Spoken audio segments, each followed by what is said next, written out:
Hello, everyone, and welcome back to Raising the New Earth podcast. I'm your host, Noah Dory, and today we're going to talk about asthma from a physical and emotional perspective. So it's important to note that there are different types of asthmas, not just the medical community's belief of asthma. The types of asthma include neurological asthma, vagus nerve asthma, and phrenic nerve asthma. There's also toxic heavy metal exposure asthma, which we talked about as a chemical stress in our body, and asthma caused by underlying viral conditions such as EBV, Epstein-Barr virus. So, the first step to note when we deal with asthma from a physical standpoint is that we need to start clearing up as much mucus from the body as possible. And that can be done by eliminating all dairy products. So, sometimes I have clients, they said, well, I don't eat a lot of dairy. And then when we get down to it, then I notice that they actually eat more dairy than their body is able to tolerate. And so when I say eliminating dairy products, I mean everything, including milk, kefir, butter, cream, and cheese. Another food that's crucial to avoid because it feeds viruses in the body is eggs. I have my clients do a protocol of 60 or 90 days without eggs, and then have their body kind of like be their own healer and see if that fits into their lifestyle. I personally do not eat eggs. And as you know, underlying viruses can cause and worsen asthma. So whether you're dealing with a viral, neuro, or bronchital asthma, eliminating eggs and dairy will help lower the amount of mucus and therefore the amount of inflammation, because we know that those are highly inflammatory foods in the body.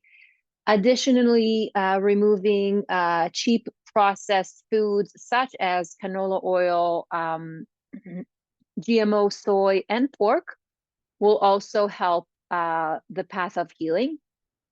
The fat content of each of these foods really help keep the mucus from leaving your body in a proper manner. So it is the same reason why it's really helpful to reduce the fat content in the diet, whether you are animal-based or plant-based. But if you want to heal from really any chronic illness, the fat content has to be watched. Grains, when it comes to asthma or allergies, inflammatory allergies, are also best to avoid when you're healing from asthma. Although a small amount, once you have healed, of grains such as millet can be okay for some people. So you got to play around with it. But I know as a practitioner, when my clients have any eczema, any acne, or asthma, I do have them avoid grains as well. What you need to bring in, while we shouldn't indulge on nuts or fats when you have a chronic illness, a little bit of seeds, emphasizing on seeds rather than fats, is a good idea. Walnuts, hemp seeds are really beneficial. Some avocado, pumpkin seeds, sunflower seeds, eating plenty of fruit on potatoes. I don't subscribe to the fruit fear or the high insulin of fruit. Fruit is very, very healing, and it is partly what helped me heal from Hashimoto thyroiditis that I had and still have, but I have been keeping it at bay for long, long, long time. So also potatoes, sweet potatoes, squash, any type of squash, spaghetti squash, summer squash, all that. Eating plenty of raw veggies if you don't have any IBS. Leafy greens like spinach and salads can also help rid some of the mucus out of your body by pushing it out of the liver and intestinal tract and through the body's lymphatic channels. Ginger is great because it helps boost the immune system, and it provides with a lot of brain-friendly antioxidants and reduces the inflammation. Yeah, so these are some of the things that I would bring in. Some of the things that I would crowd out were mentioned before. Some supplements, again, consult with your practitioner about supplements, but some supplements that I personally would consider would be B12 with both methylcobalamin and adenosylcobalamin. These are the coenzymes. Vitamin C, such as micro C, is amazing. NAC, a little bit of MSM is great. Silica, nettle leaf, lemon balm, which is great. I do it on the daily. Some zinc sulfate is also great. It's anti-pathogenic. But it is important to mention that the focus is not to load up on so many supplements. I know a lot of practitioners are like, you know, they're so quick to prescribe supplements and give supplements. I'm not that quick to do that or recommend on them. What I would love to see is to focus first on the cleaning up of the diet by removing the foods that we mentioned to avoid, adding more healing foods such as fruits, leafy greens, and vegetables, and then slowly bringing in some supplements. Because if you are super toxic, then you may not see any results with the supplements. But if you have stopped the pathogen from creating a viral load in your body, and then you bring in some healing food, then that is the time where you can bring in some supplements. So it is possible to heal, and it is possible to no longer need an inhaler. Again, work with your practitioner of choice. um, those healing foods that we mentioned do not produce mucus, and they actually reduce and eliminate it. And this is the place to start. Also fragrances. So if you are around environmental toxins and irritants, such as artificial fragrances, cologne, perfume, then those fragrances are also a trigger. Aerosols, industrial cleaning products, dryer sheets, scented candles, air fresheners, all the harsh detergents, all the plug-in oil, thingies to the wall. These are all things you may want to avoid and express your concern when it comes to them if you come into a household that does have them. Another thing would be green juice or celery juice that can calm and heal the nerves and help starve the pathogens we just talked about that produce the neurotoxins that are responsible for many chronic illnesses, not just asthma. And as with any illness, the healing will take time. And so you need to be patient with yourself. You need to give grace to yourself. You need to remember that it took you how many ever years to develop this condition, and then you need to give yourself the grace to go one step closer to healing, and then another step, and then another step, so that you can experience that freedom that comes from being able to take full deep breaths and to really thrive, not just to survive. Asthma, also from Ayurvedic standpoint and chakra medicine, is energetically related to the fourth chakra, also known as the heart chakra. So it's interesting to to know that the heart chakra is responsible for a lot of blockages that then translate into diseases. It is located behind the chest, around the heart and lungs. and so and so the chakra is responsible for our sense of self and for our ability to connect with others. When it's imbalanced, then it can manifest physically as an immune system or lung deficiency, such as asthma. And we know that asthma is associated with a loss of one's sense of self or feeling lack of self-worth, which can then lead to a deep-seated desire for acknowledgement from others. And it can be translated into living outside of oneself and focus more on the happiness of others rather than the happiness of their own. And to overcome that, it's essential that one can give themselves everything they need to feel happy and fulfilled, and to put themselves on that list, right? Not just to satisfy others, but to create space for themselves to experience joy.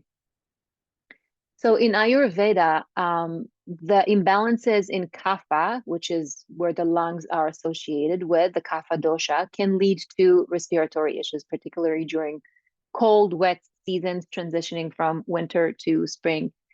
And if you think about lungs, you probably think about air, but the function of the lungs is actually dependent on water. The fluid lining of lungs is what allows carbon dioxide and oxygen to be exerted from our incorporated into the body. Energetically, that reduced lung capacity reduces our ability to let go of the past, let go of what no longer serves us. So we don't fully get to move on, but rather we're trapped in a signature of the past. It can be incredibly hard to say goodbye to old habits, relationships, and situations that aren't positively serving us anymore. But it is a necessary step for cleansing. It is a necessary step for growing and to seeing more positive results coming into your life because you're ridding your body of what you no longer need, right?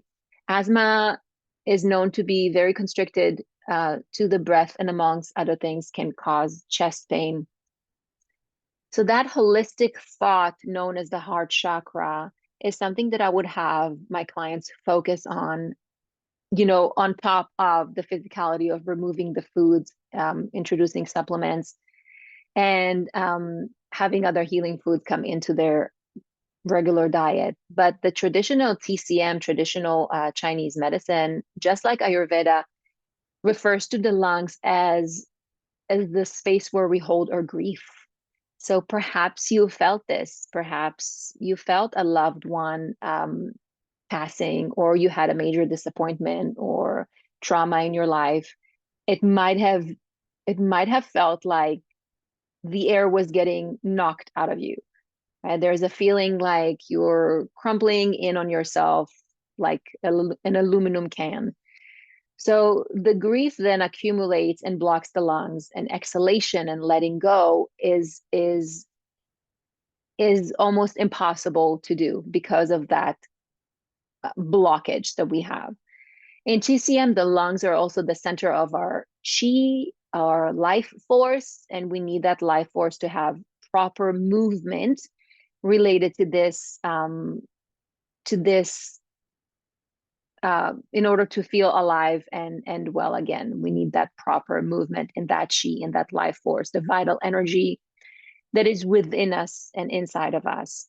So why we have lung issues in our culture, and this is an epidemic that people often talk about as the epidemic of, some refer to it as the epidemic of loneliness. Others refer to it as the epidemic of environmental stress, like we mentioned, heavy metals, the processed foods, the glyphosate, pesticides, herbicides in our food, all of that. But from that isolation perspective, some say that our culture has become so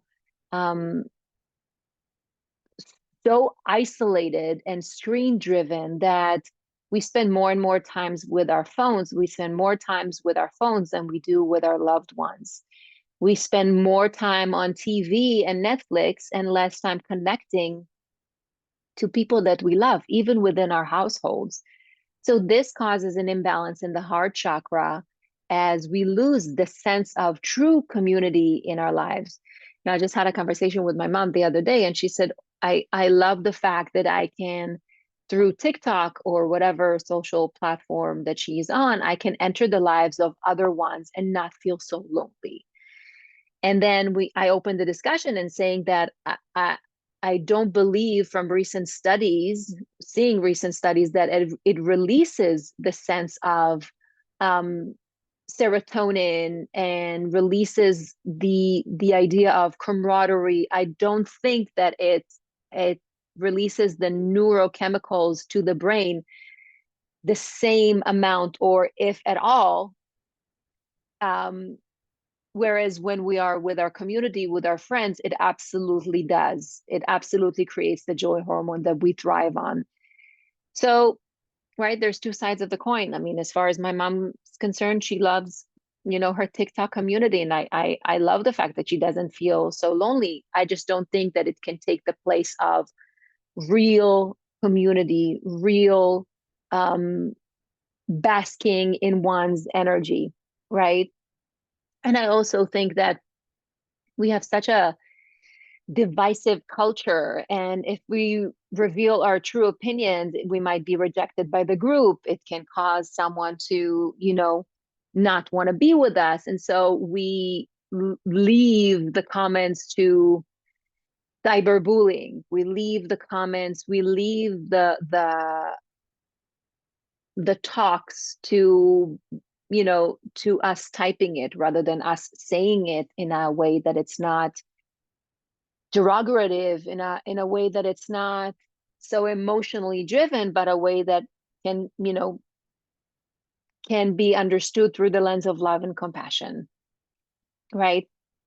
So if you if you know that there's something that's unprocessed in your life, especially when it comes to grief, or if you have trouble letting go of the past, or you feel that your heart chakra is imbalanced because of some sort of emotional armor you have built around it, or you give attention to others, um, or compassion to others more than you give your inner self, these are all lung and heart issues that need to be addressed and should be investigated because it took me a long, long time to put myself on the list. I call it put myself on the list. And that really means going back to things that make me feel really joyful and happy and of purpose, right? So I encourage you that if you do find yourself in a situation where you you have lost your way when it comes to finding purpose in life,